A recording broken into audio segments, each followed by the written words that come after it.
Hello दोस्तों, मेरा नाम Rakesh Kumar, YouTube channel repairing cafe पर। आज हम HTC क्लैम मीटर जिसका मॉडल नंबर है CM 2016, हम इसके बारे में जानेंगे। इसके अंदर क्या क्या फीचर्स हैं, आइए हम जानते हैं इसके फीचर। तो दोस्तों, ये HTC क्लैम मीटर है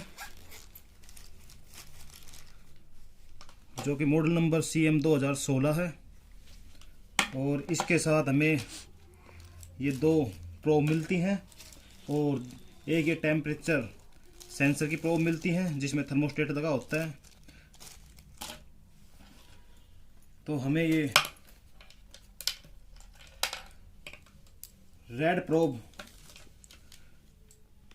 वोल्टेज और ओम का जो सिंबल दिया हुआ वहाँ पे लगानी होती है, और ब्लैक प्रोब हमें कॉमन पे लगानी होती है।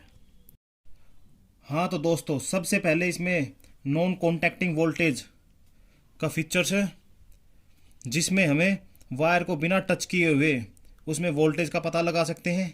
आइए मैं आपको दिखाता हूँ। तो दोस्तों, मैं ये स्विच को ऑन करता हूँ और सबसे पहले इसके अंदर चेक करता हूँ इसके अंदर वोल्टेज है या नहीं है, करंट है या नहीं है। तो मैंने इसके अंदर ये फेस है और ये न्यूट्रल है। तो पहले मैं वायर को फेस में डालता हूँ। मैंने एक वायर फेस में डाल दी है, और अब ये मैंने मीटर से सिलेक्टर पॉइंट को NCV पर लेकर गया हूँ। और अब मैं ये देखो दोस्तों, मैंने इसको टच नहीं किया, ये बीप की आवाज़ आने लगी, यानी इसके अंदर वोल्टेज है।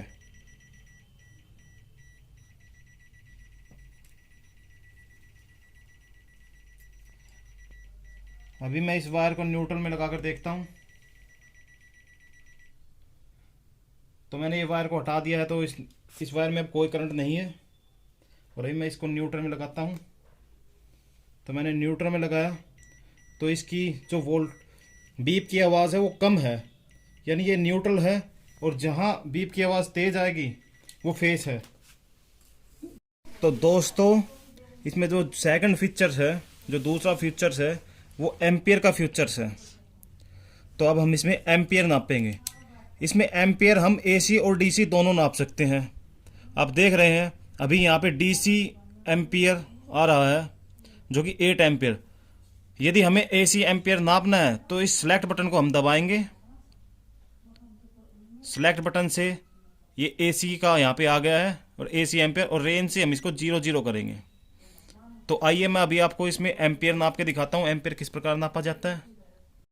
तो दोस्तों, मैंने ये लोड कनेक्ट कर लिया है अपने 220 वोल्ट से। ये 200 वाट का एक मैंने बल्ब लोड कनेक्ट कर लिया है, और अभी मैं इसकी एक वायर, किसी भी एक वायर में हम इसको डाल देंगे तो एम्पियर ये शो कर देगा। ये एम्पियर,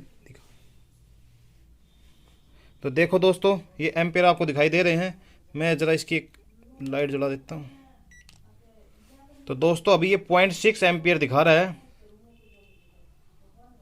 तो दोस्तों, इस प्रकार से हम इसमें एम्पियर नाप सकते हैं, एम्पियर हम चेक कर सकते हैं। हम किसी भी एक वायर में, चाहे इस वायर में हो या इस वायर में, डाल के हम एम्पियर को चेक कर सकते हैं। इसी प्रकार हम इसमें DC एम्पियर चेक करेंगे। DC एम्पियर चेक करने के लिए हमें सेलेक्ट बटन दबाना होगा, और यहाँ पे ये DC आ जाएगा। तो DC आने के बाद हम रेंज से इसको 0 कर देंगे, और किसी भी एक वायर जिसमें DC लोड हो हम उसमें DC एम्पियर चेक कर सकते हैं। दोस्तों, आपने देखा हम इसमें एम्पियर AC और DC दोनों एम्पियर हम इसमें चेक कर सकते हैं। थर्ड नंबर पे इसमें AC वोल्टेज चेक करने का है। इस पे हम AC वोल्टेज को चेक करेंगे। यहाँ से हम इसमें AC वोल्टेज चेक कर सकते हैं। AC वोल्टेज भी मैं आपको चेक करके दिखाता हूँ। तो दोस्तों, मैंने ये स्विच को ऑन कर दिया है, और ये दो प्रोब मैं अपने प्लग में लगा देता हूँ। इसमें इसने AC वोल्ट दिखा दिया है 247 वोल्ट। यहाँ पे हम AC वोल्ट को चेक कर सकते हैं। यहाँ पे AC वोल्ट, और यहाँ पे साइड में वोल्ट भी लिखा हुआ है। तो दोस्तों, इसमें चौथा फीचर्स है DC वोल्ट चेक करने का। आइए दोस्तों, अभी मैं आपको DC वोल्ट भी चेक करके दिखाता हूँ। ये मेरे पास एक पावर सप्लाई है। मैं इसको कनेक्ट करके इसमें बताऊँगा कि कितने DC वोल्ट की ये पावर सप्लाई है। अभी हम इस पावर सप्लाई को चेक करते हैं ये कितने वोल्ट की है। तो दोस्तों मैंने अब ये सिलेक्टर पॉइंट को डीसी वोल्ट पे कर लिया है और ये डीसी वोल्ट की आउटपुट है। तो मैं इस आउटपुट को इस पे कनेक्ट कर देता हूँ। दोस्तों मैंने पावर सप्लाई की आउटपुट को इन दोनों प्रोबों पे कनेक्ट कर दिया है और अभी मैं पावर सप्लाई को मेन देता हूँ। तो मेन देने पर हमें पता चला है ये कितने वोल्ट के 26 वोल्ट, यानी ये 26 वोल्ट आउटपुट निकाल रही है डीसी। ये डीसी पे सिलेक्टर है और ये डीसी वोल्ट 26 वोल्ट की पावर सप्लाई है ये हमारी। तो दोस्तों इससे नेक्स्ट फीचर्स है वो है हमारा रजिस्टर का। इसमें हम रजिस्टेंस, डायोड, कंटिन्यूटी, कैपेसिटर यहीं पे चेक करेंगे। हमें यदि रजिस्टेंस चेक करना है तो सबसे पहले इसका फीचर्स आता है। अगर हमें डायोड चेक करना तो ये सिलेक्ट बटन दबा के हमें डायोड मोड पे, हमें अगर कंटिन्यूटी चेक करनी है तो हमें ये सेलेक्ट बटन दबा के कंटिन्यूटी पे, यहाँ पे कंटिन्यूटी का सिंबल आ चुका है। यदि कैपेसिटर चेक करना है तो इस सेलेक्ट बटन को दबा के यहाँ पे कैपेसिटर का ऑप्शन आ चुका है। ये नैनो फैराड जो लिखा हुआ है एन का ऑप्शन है, ये कैपेसिटर का है। और पहले मैं आपको इसमें एक रजिस्टर चेक करके दिखाता हूँ। ये मेरे पास एक रजिस्टर है, मैं आपको इसको टेस्ट करके दिखाता हूँ ये कितने वैल्यू की है। तो दोस्तों ये 99 यानी 100 ओम की रजिस्टर है। और अब मैं आपको इसमें डायोड चेक करके दिखाता हूँ एक। तो ये मेरे पास एक डायोड है, मैं इस सेलेक्ट बटन से डायोड पे जाऊंगा। ये डायोड का ऑप्शन आ चुका है।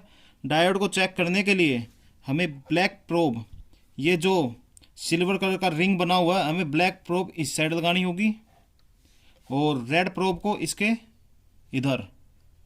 तो ये डायोड की वैल्यू दिखा दी इसने 0.534, यानी ये डायोड यहाँ पे हम डायोड चेक करेंगे। और इसके बाद कंटिन्यूटी के लिए हमें सेलेक्ट बटन को दबाना होगा। तो ये कंटिन्यूटी का आ गया है। कंटिन्यूटी में आपको चेक करके दिखा देता हूँ। तो दोस्तों ये कंटिन्यूटी 1 ओम से 50 ओम की ही कंटिन्यूटी दिखाएगा। अगर उससे ऊपर किसी वायर में रेजिस्टेंस है तो ये उसकी कंटिन्यूटी नहीं दिखाएगा। मैं आपको दिखा देता हूँ एक बार। ये मेरे पास एक रेजिस्टेंस है, इस रजिस्टर में हम इसको चेक, तो ये कंटिन्यूटी दिखा रहा है इसकी। ये 22 ओम की रेजिस्टेंस है तो इसकी कंटिन्यूटी ये दिखाएगा।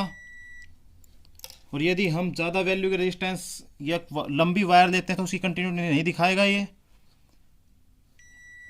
देखो दोस्तों, ये 47 ओम की भी कंटिन्यूटी दिखा रहा है। और मेरे पास ये एक 100 ओम की रेजिस्टेंस है। तो मैं इसके ऊपर चेक करता हूँ तो ये कंटिन्यूटी की बीप की आवाज़ नहीं आ रही, ओनली इस पे ये इसका रेजिस्टेंस दिखा रहा है। इसके बाद दोस्तों इसमें एक कैपेसिटर चेक करने का ऑप्शन है। मैं कैपेसिटर आपको चेक करके दिखा देता हूँ कैपेसिटर किस प्रकार चेक होगा। ये दोस्तों कैपेसिटर का आ गया है। यहाँ पे हमें रेंज से इसको 0 करना होगा। दोस्तों मेरे पास ये एक कैपेसिटर है, तो अभी हम इसकी वैल्यू को टेस्ट करेंगे। ये 2.6 माइक्रोफैराड दिखा रहा है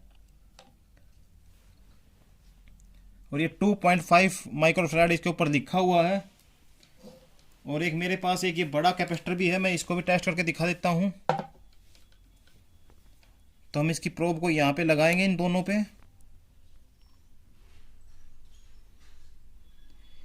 ये 32 माइक्रोफैराड दिखा रहा है। अभी हम इसको चेक देखते हैं कितने का है ये कैपेसिटर। इस कैपेसिटर के ऊपर लिखा हुआ है 40 माइक्रोफैराड, तो यानी ये 32 माइक्रोफैराड का ही बचा हुआ ये एसी का कैपेसिटर है। और अभी मैं आपको एक डीसी कैपेसिटर और चेक करके दिखा देता हूँ इस पर। ये मेरे पास एक डीसी कैपेसिटर है। डीसी कैपेसिटर चेक करने के लिए इसके ऊपर सिंबल होता है, इसकी पोलैरिटी होती है पॉजिटिव और नेगेटिव। तो ये नेगेटिव वाला हिस्सा है, ये नेगेटिव है और ये इसका पॉजिटिव है। तो पॉजिटिव वाले पे पॉजिटिव लीड लगाएंगे और नेगेटिव वाले पे नेगेटिव लीड लगाएंगे।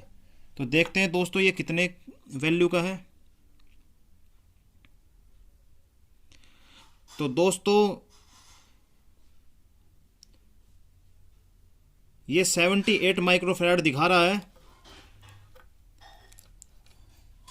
और ये इसके ऊपर 100 माइक्रोफैराड लिखा हुआ है, तो यानी ये 78 माइक्रोफैराड का ही बचा हुआ है। हम इस कैपेसिटर को 78 माइक्रोफैराड या 80 माइक्रोफैराड की जगह यूज़ कर सकते हैं। तो दोस्तों नेक्स्ट फीचर इसमें फ्रीक्वेंसी का है। यहाँ पे फ्रीक्वेंसी 1 वोल्ट से 10 वोल्ट तक की फ्रीक्वेंसी हम यहाँ पे चेक कर सकते हैं। यदि हमें 10 वोल्ट से 250 वोल्ट तक की फ्रीक्वेंसी चेक करनी है तो हमें इस सेलेक्टर बटन को वोल्टेज पे लेकर जाना पड़ेगा, AC वोल्ट पे, और फ्रीक्वेंसी का ऑप्शन को दबाना होगा।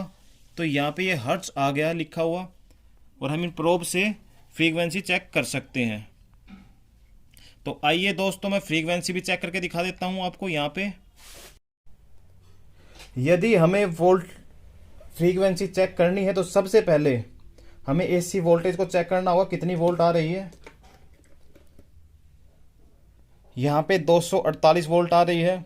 यदि 250 वोल्ट या 250 वोल्ट से ऊपर अगर वोल्टेज आती है तो फ्रीक्वेंसी चेक ना करें, मीटर डैमेज होने का चांस बन जाते हैं। तो अभी मैं आपको फ्रीक्वेंसी चेक करके दिखाता हूँ यहाँ पे। तो ये दोस्तों फ्रीक्वेंसी 50 हर्ट्ज फ्रीक्वेंसी आ रही है। मैंने हर्ट्ज के बटन को दबा के इसकी फ्रीक्वेंसी चेक कर दी है। ये 50 हर्ट्ज फ्रीक्वेंसी दिखा रहा है। तो दोस्तों नेक्स्ट फीचर इसमें टेम्परेचर का। टेम्परेचर हम इसमें सेल्सियस और फ़ारेनहाइट में दोनों में नाप सकते हैं। टेम्परेचर नापने के लिए हमें इसके अंदर ये प्रोब हटा के जो थर्मोस्टेट की प्रोब दी हुई है हमें वे लगानी होंगी। अभी मैं आपको इसमें टेम्परेचर नाप के दिखा देता हूँ। टेम्परेचर किस प्रकार मेजर किया जाएगा। ये मेरे पास थर्मोस्टेट की प्रोब है, मैं इनको लगाता हूँ। रेड प्रोब को यहाँ पे लगाएंगे और ब्लैक प्रोब को कॉमन में लगाएंगे, और सेलेक्टर पॉइंट को हमें यहाँ पे टेम्परेचर पर करेंगे। अभी ये 19 डिग्री टेम्परेचर सेल्सियस टेम्परेचर दिखा रहा है। तो अभी मैं इसको, ये एक पानी का गिलास है, मैं इस पानी के गिलास में इसको डबाऊँगा तो इसका टेम्परेचर देखना। ये देखो दोस्तों पानी का टेम्परेचर 15 डिग्री सेल्सियस दिखा रहा है ये।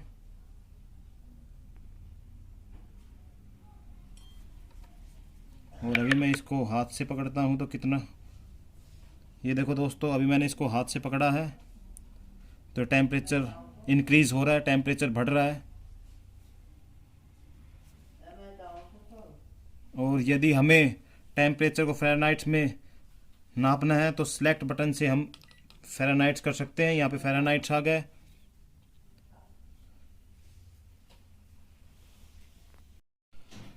तो दोस्तों मैंने इसके सभी फीचर्स आपको दिखा दिए थे।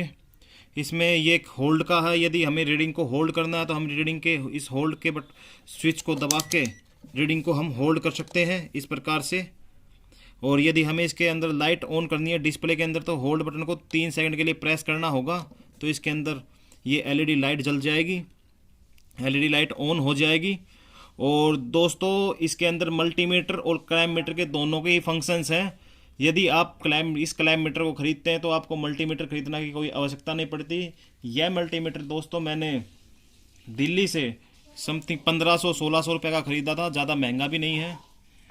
तो दोस्तों आपको अगर वीडियो पसंद आई तो वीडियो को लाइक करें, सब्सक्राइब करें और शेयर करें। Thank you.